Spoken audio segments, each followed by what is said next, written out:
Hello, everyone, and welcome to the Seventh Man Podcast. I'm Will Beverina. I run Dimer2K.com and write about the NBA 2K League. I am Josiah Cohen, Kawhi Leonard's number one fan, and I write about the NBA 2K League for Dimer2K.com. And I'm Len, and I do pretty much the same thing. I don't want to sound too repetitive, but yeah, I also write and talk about the NBA 2K League with Dimer2K.com. We should probably come up with a new intro for next week. But yeah, it's like getting extremely repetitive. Yeah. It's just going to be Kawhi's laugh. Kawhi's laugh. No.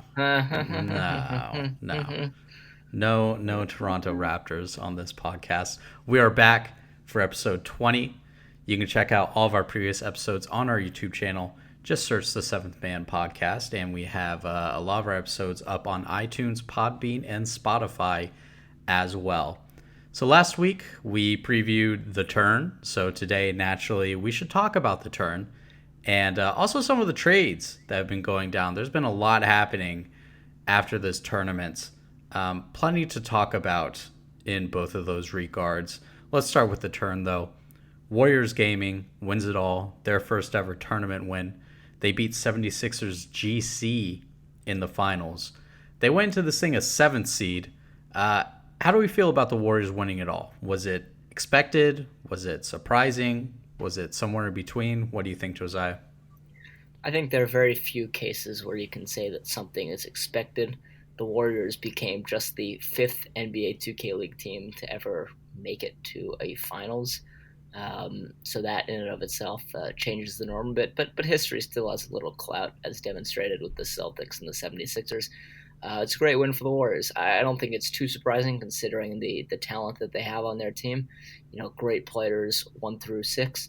So surprising, not really, but definitely a nice change of pace from the usual tournament winners. Yeah, I mean, I don't know if you guys recall last week, but Will was ready to chop my head off after I picked the Warriors to be my surprise team. So they're not a surprise team. So I won't go to that extent to say it was a surprise. I would say I was impressed. I was impressed to see how well they looked, and there's been speculation that they would be, a top team this season with how they drafted and everything, and to finally see it come full circle and see them finally get some sort of accolade, I was impressed. The Warriors are in 7th place in the standings right now.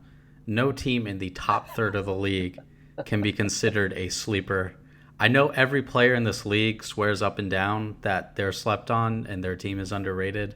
The Warriors are not a sleeper team, but I don't think I'm not sure. I think, like Josiah said, nothing can be really expected in this league. You could maybe think of a handful of people that would have said the Warriors came in and win this, but there were certainly hotter teams that came in, especially you think like Blazer 5 was on a 6-game winning streak and looked like they had 2 of the best players in the world on their team in Mama and Walnut. You had the Pacers, who were undefeated, 4-0, best defense in the league. Mavs Gaming, 7-0, trying to prove that they're one of the elite teams in the league. And, Blazer 5 and Pacers go down in the first round, and then Mavs Gaming beats Knicks Gaming before swiftly losing in the quarterfinals. So not quite expected. I wouldn't say sleeper, though. I'd say definitely somewhere in between there, where if you told me before this tournament that like the Warriors were going to win it all, I would have been like, okay, like that makes sense. So I don't know. What are your thoughts on that? Yeah, I think, as you say, it's hard to describe a team ranked 7th overall as a sleeper team, considering the depth of the league. Um, but yeah, no, that's pretty much it. I think I'm with Will that not too shocking. If I'd known in advance that the Warriors were going to win, well, I'd have looked a lot better on my predictions. But yeah. I think for me, like if I could explain it a little bit more, my reasoning behind it was due to the fact looking at, everyone giving their predictions on Twitter at the time and stuff, everyone picking Blazer 5. The Warriors just weren't getting much pub out of it, out of anybody prior to the tournament. So Without looking at the standings, they were just one of the teams that I just thought of where, hey, not many people are talking about this team, and I expect them to do well here. So, but yeah, no, it's not like I think anyone outside the top 10 is a sleeper. I just didn't see many people uh, selecting this team to do well. Granted, it was the right, or not the right choice in hindsight, but like it made sense why everyone was selecting Blazer 5 to win the tournament. They definitely looked like the best team coming into the tournament. So that, yeah, just wanted to explain that a little bit. Okay, that's a fine explanation. I don't know. That's sleep. I don't know. It's the definition of sleeper itself is a conversation in itself. What I will say is that the Warriors beat a lot of really good teams to do all this. They beat Heat Check Gaming, then they beat the Mavs, beat the Jazz Gaming, who look a lot better these past few weeks, and then they absolutely crushed the 76ers, not even close. So I will say that aspect of it is pretty impressive. If you had laid out that kind of schedule for any team in this league, if you said for any team like that's their path, like that's a pretty impressive path to winning a tournament like this. Yeah, no, it really is, and none of those teams are really sleeper teams either. The Jazz, just thinking about them, they've really looked very impressive of late, keyed by getting Gliz into the lineup at long last, compete playing more aggressively. But the Warriors did a good job. The Warriors did a good job against every team. They fought all game against the Mavs, beat the Jazz, and then, as you said, came out early and punched the 76ers in the mouth, which is actually what the 76ers did in winning the tip-off over the Celtics. The Celtics hadn't really recovered from that until last week, but 76ers are a very good team. They'll bounce back pretty quickly. It's no easy feat to make two consecutive tournament finals, and they're no doubt looking to be back in those again for the ticket. Yeah, no, I posted yesterday to Twitter after, they won it all, and it just popped right in my head. I'm like, this has to be one of the most impressive runs in 2K League tournament history. I mean, the four teams they beat are, probably all consensus top 10 teams in the league. Uh, I mean, looking at the bracket, I guess if Celtics would have, followed up their victory over Pacers and then beat the Sixers, uh, and maybe made the finals or took a run at least to the Bucks in the semifinals. Maybe you could make a case that they had a pretty difficult schedule as well. But I mean, yeah, just seeing how they, you know, the first game against the Heat came down to the wire. That was a great game. Then they went into the game against the Mavericks. And Mavs looked like the better team in the first half, at least in my opinion. So they had Warriors backs against the wall. They made the adjustments necessary and came back and won that game. They, yeah, but going into the semifinals matchup and in their finals matchup, they seem to have got a grip a little bit more. I think that they matched up. I don't know if it was necessarily better against those teams, but they just looked like they had already went through the rough patches in that tournament for them. I think in these tournaments you're going to have ups and downs, and they were able to weather the downs in those tough spots. And at the end of the day, they proved they deserve to be in the contender conversation for sure. Yeah, so let's talk about one of the. I think this was the most surprising team of the tournament. T-Wolves Gaming. I mean, it's been repeated ad nauseum the turmoil surrounding this franchise right now. We don't have to repeat all that. They come in, they win their playing game against Grizz Gaming, which probably expected maybe, and then they go into the first round and they beat Blazer 5 Gaming, and then if we're being honest right now, they probably should have made it to the semifinals, blew a huge lead against Jazz Gaming and fell in the quarterfinals, but still looked pretty impressive doing it. We'll get into the trade they just had later, but notwithstanding that trade, what do we think this tournament says about T-Wolves Gaming? Yeah, I think Is it surprising? or maybe to everyone else it's surprising, but I think it's pretty surprising. Is it I not just want to I surprising? just want to gloat a little bit and say that they were my play-in team that I picked to win it all. So I just wanted Okay. to throw that in there. Yeah. Yeah, you thought they were going to be Blazer 5? I said that. I Uh, said that in last week's did you podcast. really? You said Yeah, you thought they would beat Blazer 5. I said I could see them getting lucky against Blazer 5 and then taking that on and being the team to win it all. And Josiah, you know, jumped down my neck and said Good. they're not even going to beat Grizz Gaming, which, Well, they benefited a come on, lot from the man. Grizz coming out with a double walk. That certainly helped them. But they won that fair and square. They won that fair and square. They've got some fight in them. Nacho's probably the best player in the league, MVP. But really MVP, Defensive Player of the Year, all that. So when you have a player like that on your squad, can't underestimate that.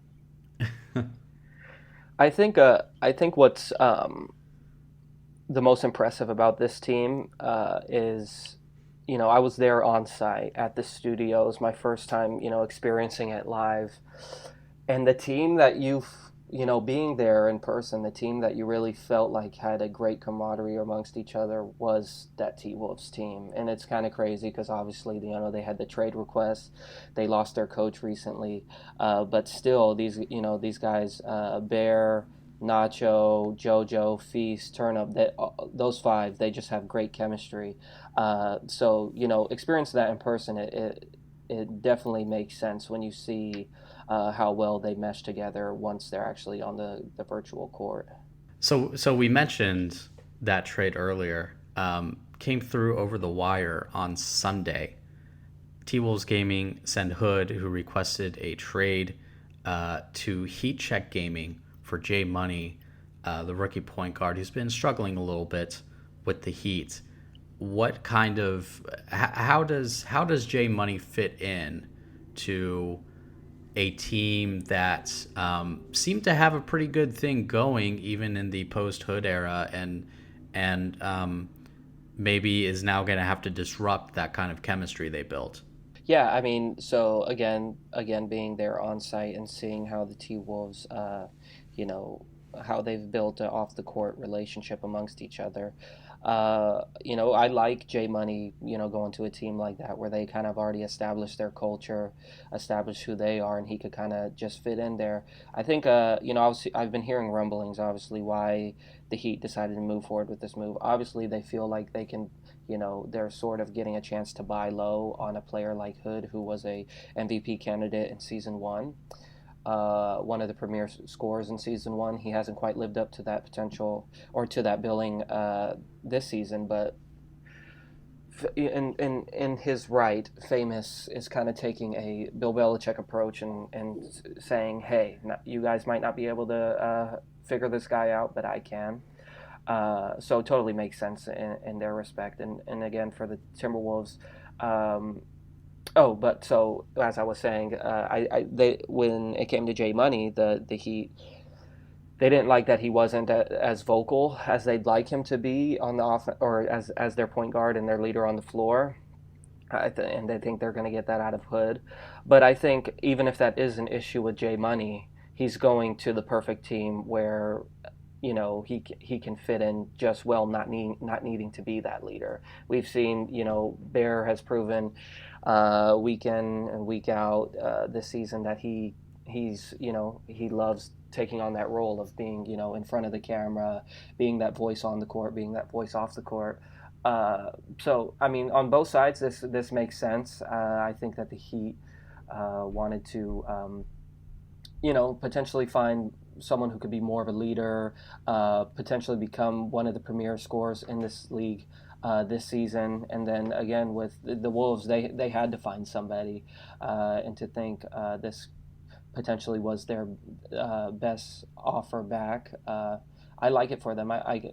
Jay Money, he's known as like a versatile player. Last year, he was a center. He played big last year. This year, he transitioned to point guard, and he's always kind of been seen as a premier versatile player in this league. So, a lot of people are speculating he might play on the sharp position. I know that the Wolves, they're they're congregating amongst each other as far as like, should he play point guard, should he play sharp. I think that they're kind of throwing everything at the board right now, and just kind of seeing what sticks. So. But yeah, overall, I think both teams should feel optimistic in what they got in return for this deal. Josiah, what do you think about Jay Money on the T Wolves? Yeah, in terms of the T Wolves, just building on what Len said, I think one of the subtler advantages that they possess and that they can offer him is somewhat tempered expectations, right? Whereas with the Heat are looking to win a championship, and that's made even more clear by the move for Hood, but really by their overall mentality and their persona. They're looking to win a championship, and the T Wolves are certainly looking to win a championship as well, but their expectations are much more tempered due to the tumultuous season that they've had so far. And so with Jay Money, you go from stepping in as a rookie to a team with championship aspirations to maybe not being the lead ball handler, maybe not being the lead decision maker on a team that really is still figuring itself out and its place in the league's hierarchy. So I think that should contribute well to his overall adjustment to the team and to whatever his game turns out to be there. But it's certainly a contender type mood for the Heat. Famous is trusting a lot in guys like Majestic and Hotshot and Drop Off to set the culture. And if Len is making the comparison to Bill Belichick, then I will further emphasize that Belichick is not afraid to cut players if they're not showing up. You look back at a guy, I don't know, who turned out to who was once upon a time a huge contract for the Washington Redskins, whom Belichick picked up later. Albert Hainsworth. Belichick hesitated maybe a game to get rid of him. Maybe it was during training camp. So I'm not saying Hood is on notice right away, but I think Famous and the team has the expectation that Hood produces right off the bat, and that's something that they're not going to request, but something they're going to stringently demand. Well, what do we think about? I'm assuming Hood's going to be playing point guard. That's kind of, I don't think you move Majestic back. Yeah, to the point guard position. So you're going to put Hood on the point guard. What do we think about his fit at that position on the league build? Because he played some point guard last year. I can't quite remember exactly how that went. I want to say mixed results. Maybe I'm wrong on that, but he was definitely more comfortable at the small forward position and probably even better at the power forward position than he was at point guard, I think. So what do we think about that fit? Well, I like it, honestly. I think I probably like it more this year. He was good last year. That's the position he went into.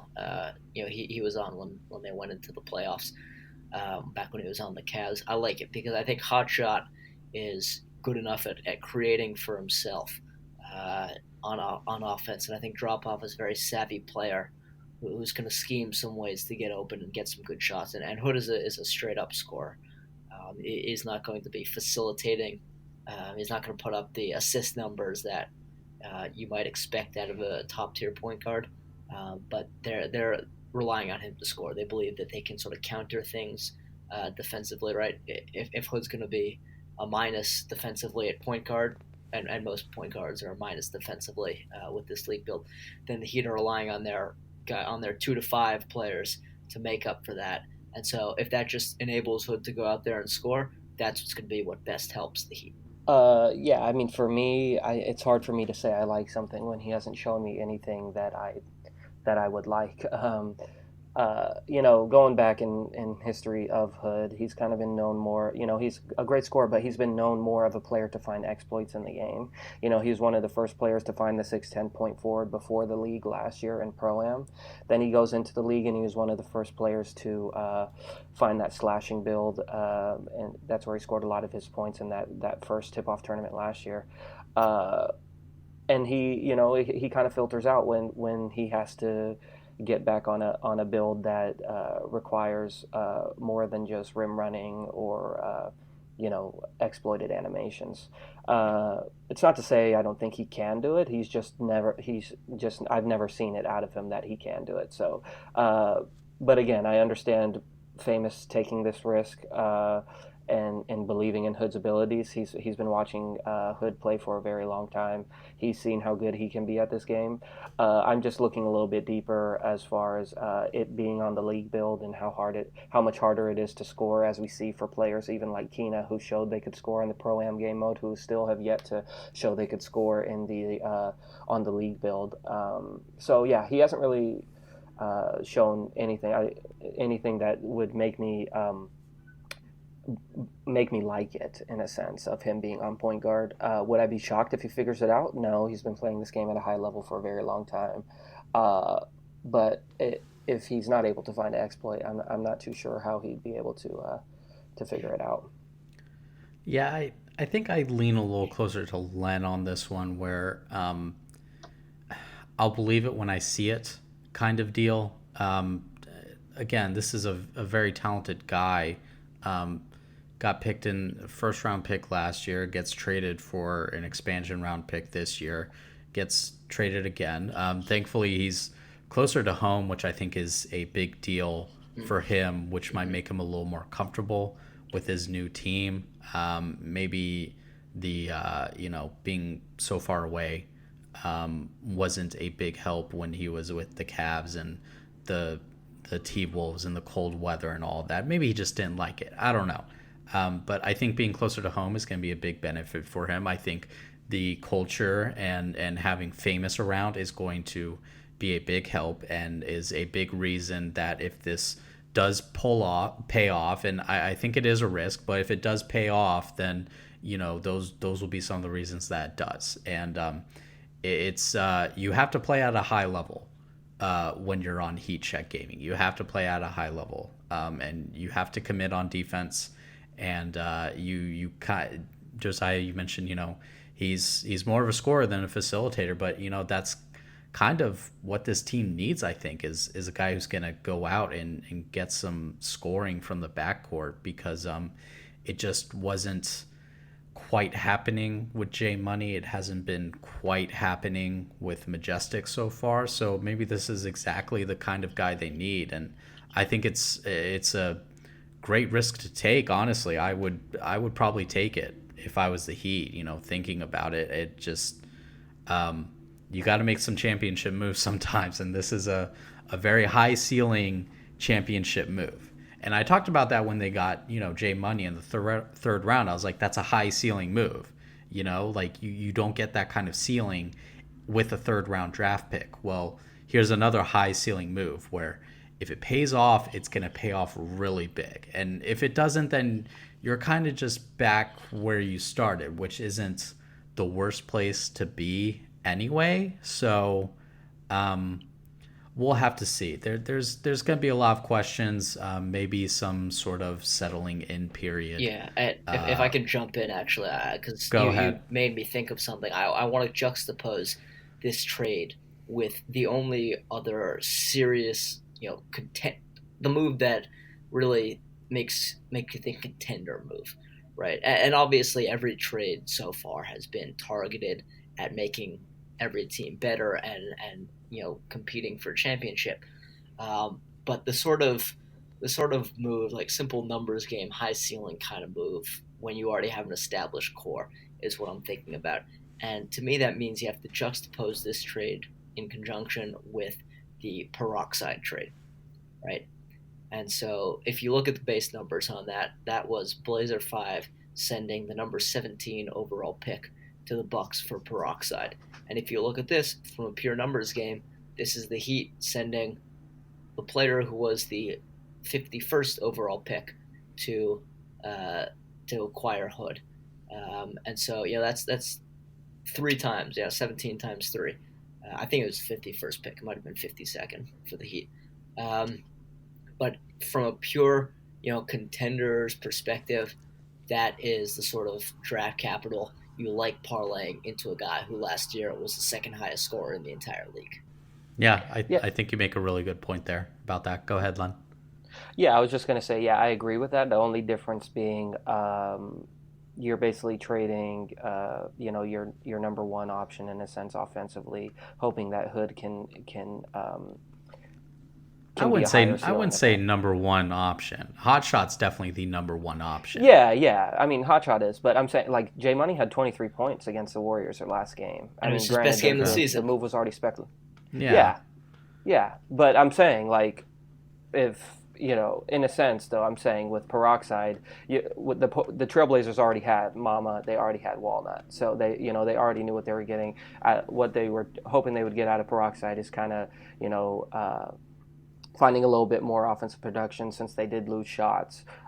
With this though, you're losing and maybe he's not the number one option, but he was the main ball handler on your offense, and you're replacing him with someone that you hope can do better than he did. So I think that's just the only difference. But I do agree. Like, I Blazers think could have that kind of taken strength. breadwinner with that pick.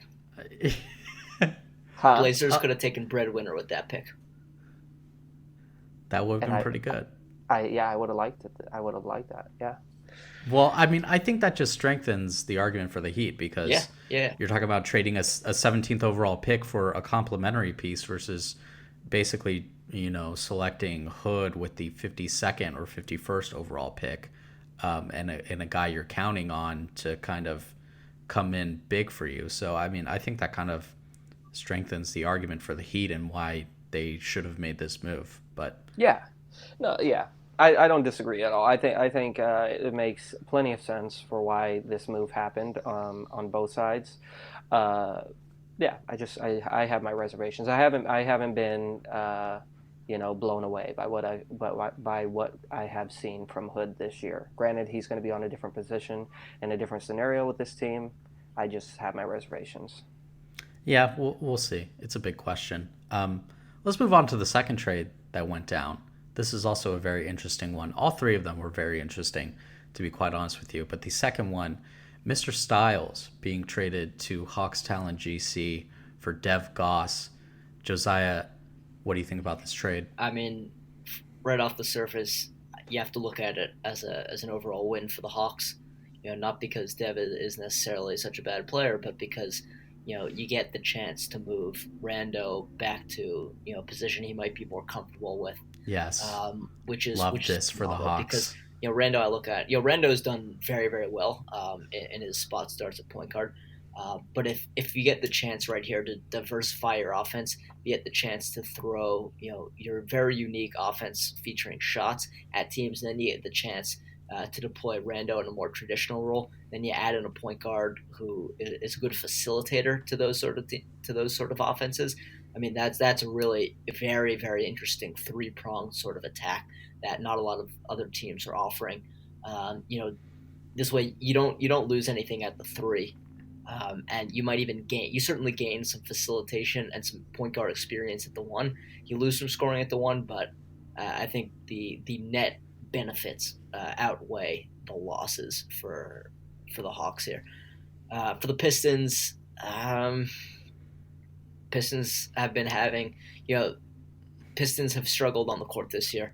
I hope this solidifies Jacko at the three. I'm not sure that it does.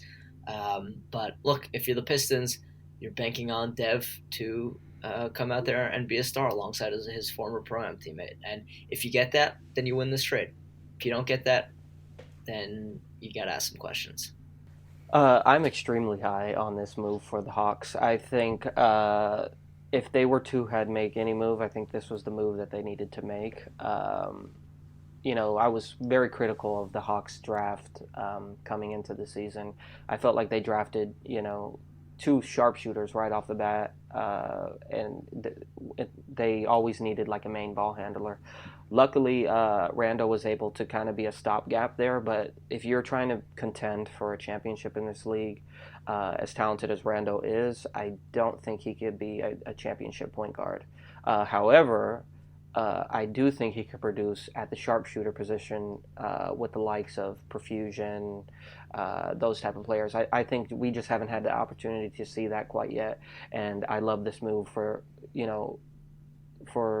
quite a few reasons, but probably the main reason is because we get to see Rando step into his comfort zone and really show the league, what he qualified as. Not just that, I think if you were to get a point guard to complement Rando why not get a point guard that he was playing with pre-draft, who seems to complement Rando's skill set, who will also complement Shot's skill set, and Styles. Styles, rightfully so, being the number 4 pick, was kind of at the head of some criticism due to he wasn't able to provide much offense for that Pistons team. But if you know Styles, Styles is a point guard who he's kind of like a true point guard in a sense. Like he's one of those point guards, kind of like a Rajon Rondo type point guard, where he needs people around him who can produce as well, and he could get people in the right spots. He could hit the shots when it's needed. But if he needs to be that first option, if he needs to be that player who's creating like a Steph Curry or something, it's just not going to happen. So I think him being able to go in this type of scenario now is going to be super beneficial for him. It'll be interesting to see what this does for their lineup. Yeah, as we all know, the Hawks are the team that run that crazy meta of the post score. It will be interesting to see if they still roll that out now, having Styles as the main ball handler. I have a hard time seeing them not rolling it out. Yeah, I think you just slot Styles into point guard there and put Rando at the 3, and I think no need, I don't think, to change anything else up. Yeah. I pretty much agree with that. I just think, I think this move just gives them a little bit more versatility as well if they do roll that out and it doesn't necessarily go how it was going with Dev, who was more of like a spot up shooter type, as opposed to Styles, who's more of a facilitator. But yeah, I think Styles is the type of point guard who. I don't want to say he's a Swiss Army knife, but he is a very high IQ player who will be, make very smart decisions at the head of the offense. I'm sure he could get in there and really work well with that post score as well. Needless to say, I think Hawks got better with this move. I'm really anxious to see how they look the rest of the season. I'm much higher on them. I was very critical of them early on. Speaking of critical. The Pistons really didn't change much for me. What do we think the lineup is going to be with the Pistons? Well, so I know, I was hearing stuff as I was on site at the studio, that the lineup that they ran at the turn, where they had Jacko on lockdown, they had Insanity on the shot sharp, they had Styles, who obviously, you could potentially see as Dev now in that position.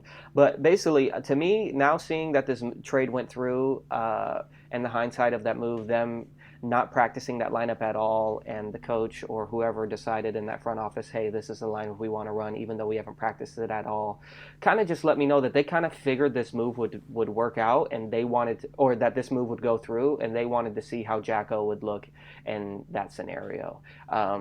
So you mean on the lock? So you think they're going to keep that? Yeah. Keep Jacko on the lock? I would think so if they've never practiced that lineup and that's what they ran out. I don't think it's the best lineup, because I know Josiah is about to jump in here and say, be critical of that lineup, but I don't think it's the best lineup. I'm just saying with how they never practiced that lineup, they rolled that lineup out at the turn. It sucked.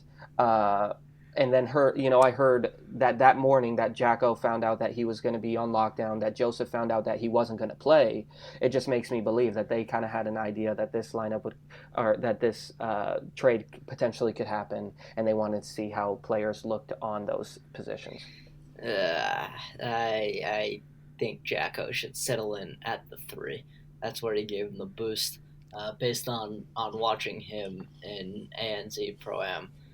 He's more of a scorer than a defender from the games I saw of him. I think Joseph has to be in the lineup. May obviously at center. Maybe there's no maybes for me. The lineup. Yeah, the lineup I want to see is Dev, hard... Insanity, Jacko, Joseph, May. Yeah, I have a real hard time believing that they'll stick with that. I think it was more just like we're in a tournament, like it's not of, you can win some money, but it's not of huge consequence. It's the turn, and so maybe just throw something, give Splash King some playing time. I don't know. It's really hard for me to imagine. Like, this is the Pistons we're talking about, though. It's not like, this is a team who traded they've made some really questionable moves. Needless to say, Yeah, but I don't I know. would not be shocked. I'm not saying it's the best move. I'm just saying from the history of this organization and what I saw and what I heard at the tournament. I mean, I don't know how else to say it. I think that's what they try. I hope they don't. I think Jacko's their best scorer on that team. I hope they don't. But hoping with this Pistons organization is, let me down a few times. I still just have a hard time seeing that. I don't know. I just don't see any reason why they would sit Joseph the Truth in games that really matter to me. I don't know. Maybe Joseph I mean, just doesn't play so well when they've got that big hungry Howie's head up on the court, yeah. and they're getting that He gets super hungry. back into the league court. Yeah, that's it. Bring He back can't the play yellow it. He can't play the box. home Bring games. back the 4-point yellow box, Hungry Howie's box. I loved That was it. phenomenal. I We're loved doing it. a story on that. That was amazing. Then they were cowards and changed No, it. they would have kept it. Worst move of the They season. would have kept it, believe you me. So what do we think that the Pistons are going to do? Are they going to play Dev at point guard? Because Dev didn't look too hot on point guard when the Hawks tried him there. I'd give him a shot. For me, Good, Len. Yeah, I think you have to give him a shot. I mean, Insanity played point guard all this year prior to the league. Different. Maybe they've used him on scrims and he just hasn't looked good. I just don't know why they wouldn't try it quite yet. If you're going to move the number 4 pick, I get where Josiah is coming from, where it's like, why would you trade the number 4 pick for someone you're just going to put in a supportive role? But also the person, if they were to do that they would replace the number 4 pick with is someone that they retained from last year. So I don't think that's too bad of a switch off. But yeah, I don't know. I could see them doing kind of like a double ball handler thing. I could see them doing where Dev's point guard. I could see them doing Insanity's point guard. Like I said, I don't really know what this team is doing. Hey Len, how'd they get that number 4 pick? Yeah. From another questionable move, exactly. So questionable is one way to put it. Yeah. But that's what I say. This team makes so many moves where you're like. Hold on. Let's look at this from the Pistons' perspective here for a minute. They're 1-4. Let's not forget. Mm-hmm. And Styles hasn't exactly lit the world up with his play. He had a very good week in week 2 against the Bucks, but that proved to be a complete anomaly so far compared to the rest of the Pistons season. So I agree, but you trade him for a player that also is in the same scenario in Atlanta. So I think it's pretty established that the Pistons were very interested in Dev pre-draft. And, why not try to make something shake and, get a guy who has a lot of chemistry with one of the leaders on your team and just try to get something going. They need some scoring. Dev can provide some scoring. It's a risk, but man. But he's the 13th overall pick, right? In the numbers game, it's 4 for 13, which is different from saying Styles for Dev. No, I'm coming on your side here. I'm on your side here. Yeah. Okay. No, I agree with that, but we're saying Dev can score. I haven't seen Dev score since he has the potential to score. The Alienware outpost at South by Southwest. That's the last time I saw Dev score. So yeah. I said he didn't look hot when the Hawks played him there. But let me just go on a little rant here. Go ahead, please. I was right. About what? About the fact that it wasn't gonna be so easy to just step in as a rookie point guard. And I'm not saying you guys were wrong. I don't remember whether or not you agreed with me. I was saying. When did you say this? Yeah, I've been saying this all along. I was saying, right, one of these subplots of the season, we're going to see the difference between veterans and rookies. And I've been talking all year about rookie point guards. And this... have you actually 100%, said this? 100%. Or sometimes you think things, but you don't actually say them. And then you say them. I don't. I can't remember you saying this either. I have to co-sign. I said this. Nate, back me up here. I know you're listening. Okay. Rookie point guards being a rookie point guard not the easiest thing in the world. It makes a difference. And I'm not saying all veteran point guards are good. That's certainly not the case. Being a rookie point guard, as I said, is difficult. And this is a case of two teams trying to readjust and get something new out of their now rookie point guards.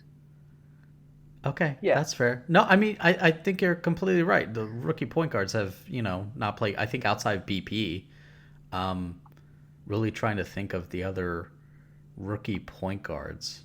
Keena. Keena's been solid in his role as a facilitator, solid, yeah. but he hasn't lit the world on fire by He's any scoring. stretch of the He's averaging imagination. single digits. Right. And And Money he's just coming got in with traded. Beast Move, who's having an MVP caliber season. Bear's been a bit up and down.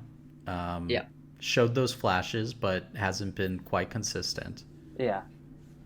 So, I mean, I don't think you're kind of saying I don't that, think like, by any we stretch disagreed with you, with like that.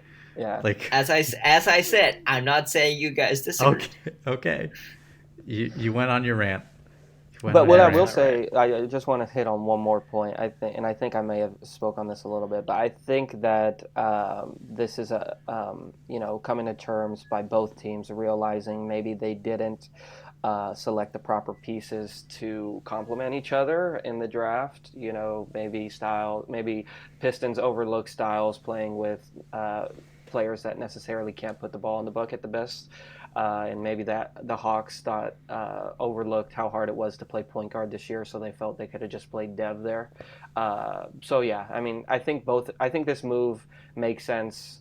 That they both needed to make a change. I just like the Hawks side significantly more.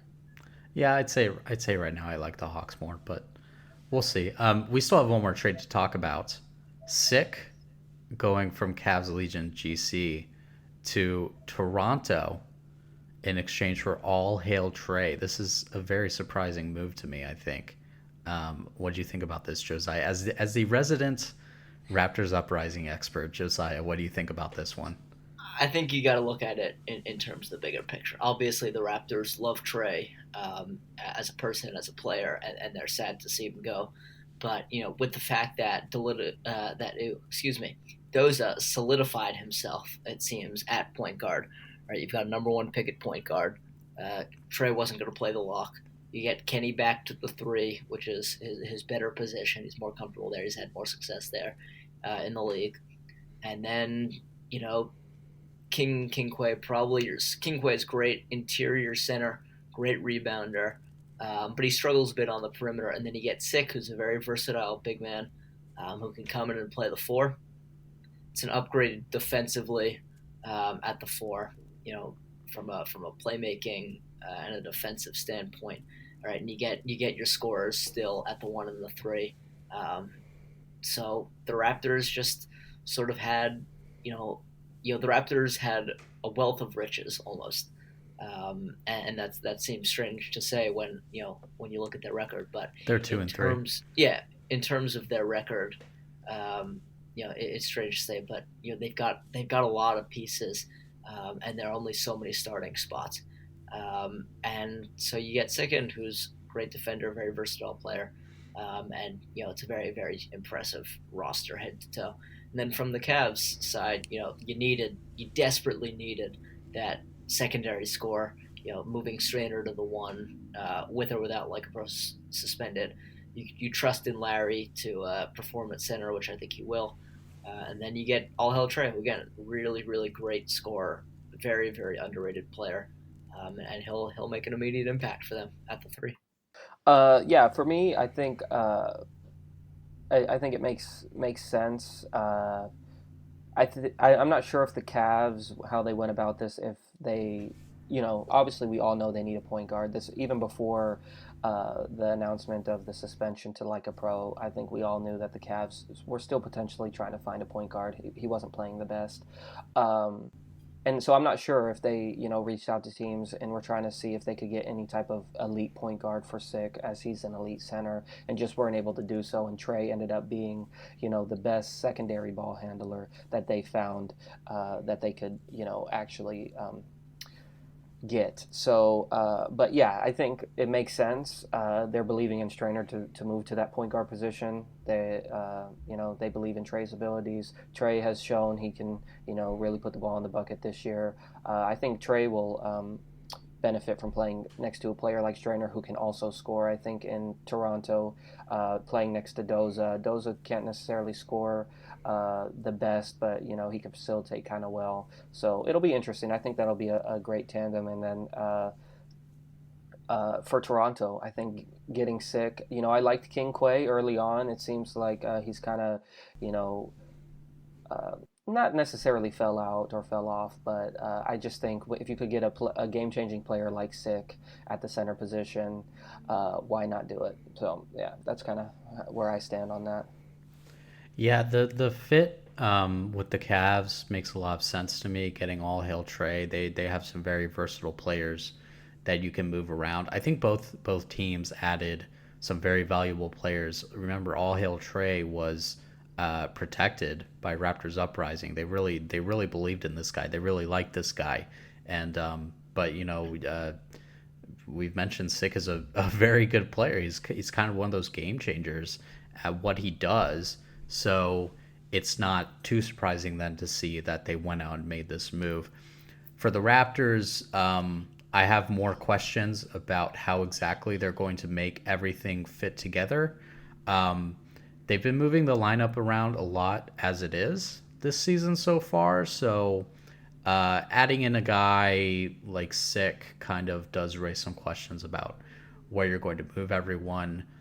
He's most effective at center, but you have a guy like King Quay. Are you going to keep Quay there? Are you going to move six position? But I'm assuming if you make this trade, if you're the Raptors, that you had a plan going in. So very interested to see what they actually do with him. The Cavs have now traded both players that they protected at the end of last season. Yeah, that's true.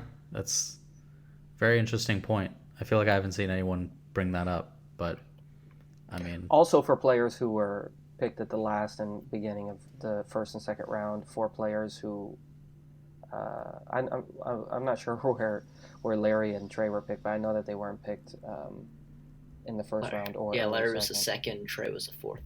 Yeah. yeah, So interesting. yeah. Well, A lot of good picks in that fourth round. yeah, Yeah. plenty of A lot good of good picks picks in all that around. draft. Yeah, Yeah, yeah, absolutely. a lot of real gems, a lot of real Yeah. sleepers. Mm-hmm. So I think that's everything we wanted to talk about today. We're at about, I don't know, a little over 45 minutes. So we'll wrap this up. I mean, anything else we need to talk about? I'm all talked out. Yeah, Just one more thing. I know we didn't talk about them at all, but I picked the Sixers to go and win the tournament.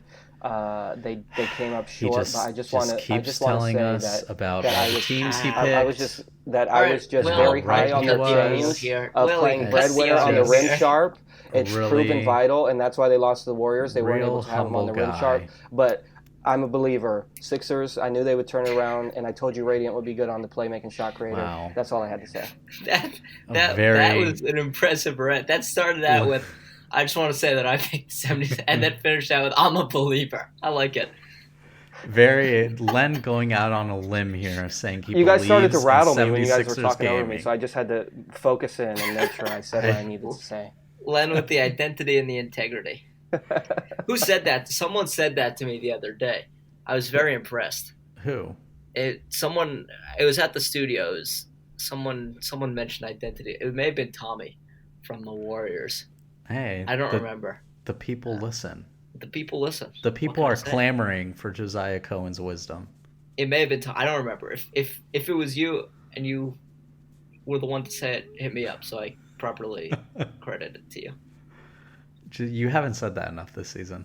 I'm going to say it a lot right now. I like teams who have identity and integrity.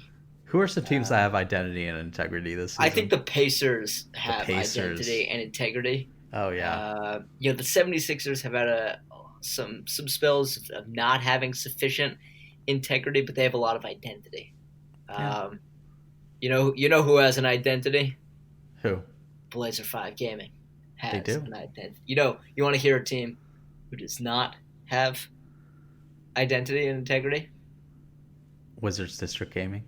Yeah. Who else did you have in mind? I mean, there's a lot of teams. I was going to say Lakers Gaming and Grizz Gaming. Yeah.